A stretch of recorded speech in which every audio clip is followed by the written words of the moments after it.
thought him older than 10.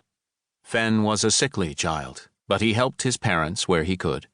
Soon his father bought some industrial filters and stopped buying up water from others. The boy's task became to carry canisters of purified water from the house to his parents as they wandered the busy streets in search of thirsty souls. 2 canisters, 2 gallons each. Every day on the street he was forced to defend his right to be there.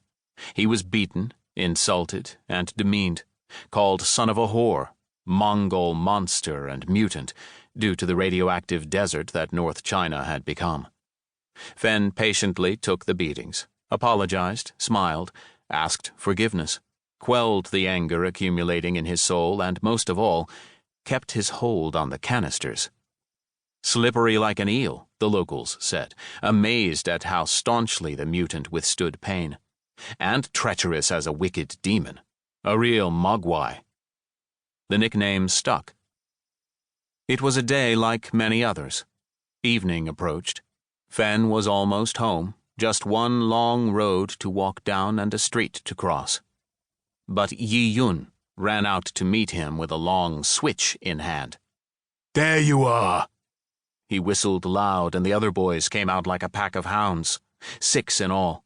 There were usually 3 or 4, but sometimes more than 7. "Mutant!" the smallest one said, grinning and stamping. "Run!" "He won't run." Yi Yun shook his head. "Then let's help him! Get off our land, maggot!"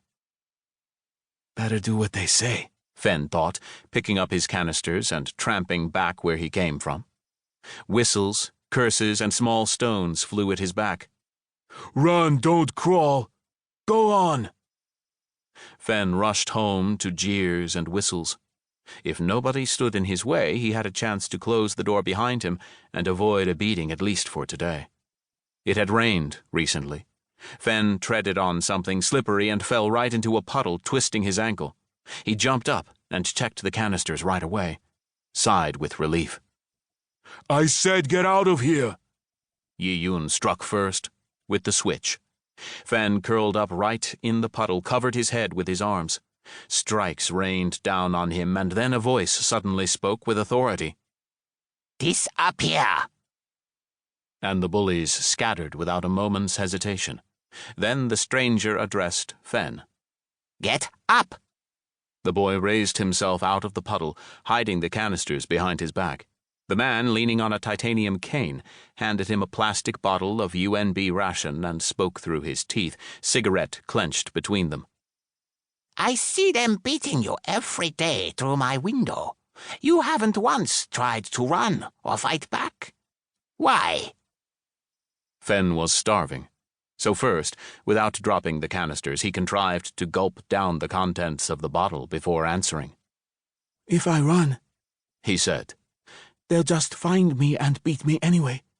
Why delay the inevitable? They never beat me twice in one day. It's too boring for them.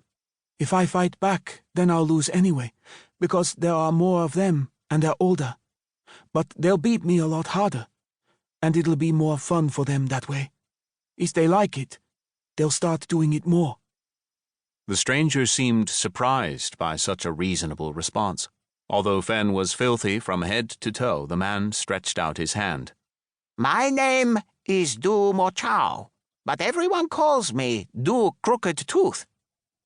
Hiding his smile, Du watched as the boy tried to keep hold of the canister under his elbow. Finally, Fen gave up and put the canister on the ground to shake Du's hand. It was narrow and childlike, but his handshake was strong. "My name's Fen Shaoguang, but everyone apart from my parents calls me Mogwai." "Your parents are refugees?" Du asked, already knowing the answer. "How old are you?" Fen nodded. "Yes, we're from Harbin. I turned 14 a month ago." 14? Du Mo Chao echoed in surprise. I never would have thought. Well, that changes things. Where's your father? I must speak with him." "That way," the boy said, pointing the way and explaining how to find his father. Crooked Tooth mussed Fen's hair, shaking out some dried mud, then left.